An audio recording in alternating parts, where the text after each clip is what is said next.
सदर जमहूरिया ने निकाह हलाला की बात की।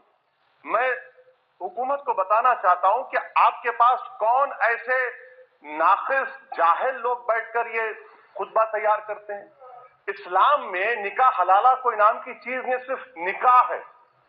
और उन काबिल लोगों को बताइए कि सुप्रीम कोर्ट के जजमेंट के बाद जब निकाह टूटता नहीं है तो हलाला कैसे होगा।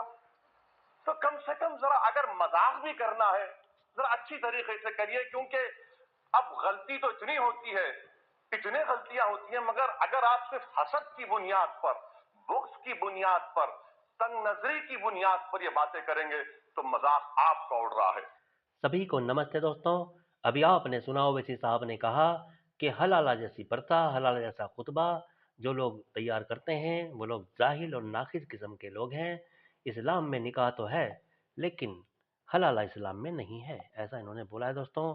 अब देखते हैं दोस्तों कि इस्लाम में हलाला है या इस्लाम में हलाला नहीं है।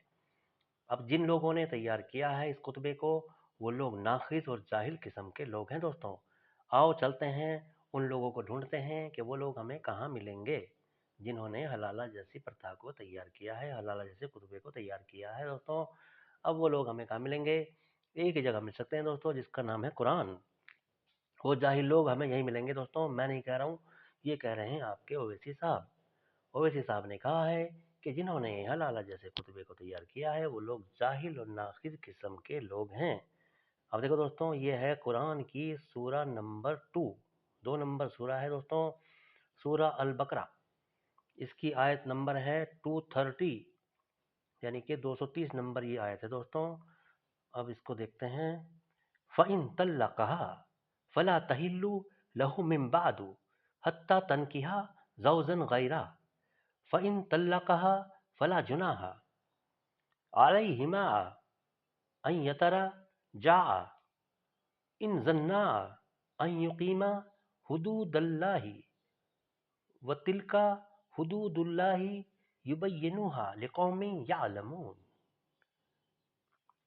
फिर अगर तीसरी बार भी औरत को तलाक बाइन दें तो उसके बाद जब तक दूसरे मर्द से निकाह न कर ले उसके लिए हलाल नहीं।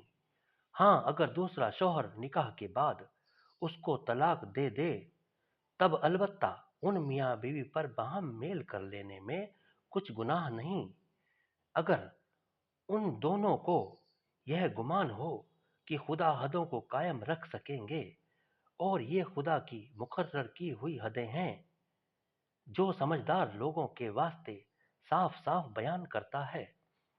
यहाँ पर क्या है दोस्तों कि तीसरी बार यानी कि 3 तलाक दे दे तो उसके बाद यानी कि जिससे वो हलाला करवाएगी एक रात के लिए उसकी दुल्हन बनेगी, अगर वो उसको तलाक दे दे तब वो उस वापस अपने पहले वाले पति के पास आ सकती है। अगर वो तलाक ना दे तो वो कभी वापस अपने दूसरे पति के लिए नहीं आ सकती जिसके लिए उसने हलाला करवाया है। यानी कि बेचारी ने हलाला भी करवाया और फिर भी वो उसके पास नहीं आ सकी, क्योंकि वो उसके ऊपर डिपेंड करता है वो तलाक दे या ना दे।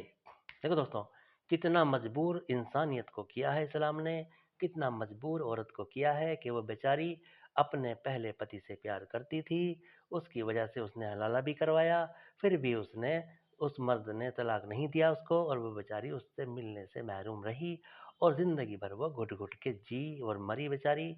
इस तरीके का ये दोस्तों अल्लाह है और इस तरीके का इंसाफ इस्लाम में है। जबकि इस्लाम में तलाक देने का जो अधिकार है वो ओनली मर्द को है, औरत को तलाक देने का अधिकार नहीं है। जबकि गलती मर्द करता है और हलाला औरत का होता है। इंसल्ट होती है बेचारी की, समाज में बेइज्जती होती है, दूसरे मर्द के पास एक रात के लिए वो सो के आती है, भाई सेक्स करके आती है, तो इंसल्ट उसकी होती है।